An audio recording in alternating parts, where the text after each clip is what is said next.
டேய் இங்க வாடா. വേണ്ട. அடா வாடா. ചെല്ല്. നിന്റെ നാട്ടുകാരനാ? അതെ. എന്താ ജോലി തരും? അങ്ങനെ ഒന്നുമില്ല, അവൻ എന്ത് പണിയും ചെയ്യും. ഓ എന്ത് പറഞ്ഞാലും ചെയ്യോ? அப்படி ஓடு.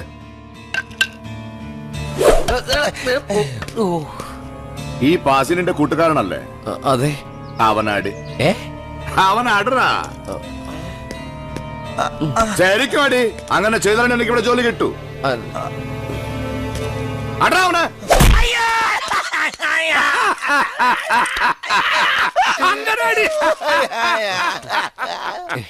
ഞാൻ അടിക്കാൻ പറഞ്ഞാൽ അടിക്കണോ? അത് കൂട്ടുകാരനായാലും ശരി, അപ്പനാണാലും ശരി. മനസ്സിലായോ? മനസ്സിലായി. ഇനി അടിക്കണോ സാറേ? പറയുന്നത് ചെയ്താ മതി, അധികം സംസാരിക്കരുത്. പുരിഞ്ചതാ? പൊരിഞ്ചത്. കാളേ அண்ணே உன் பேர் என்ன?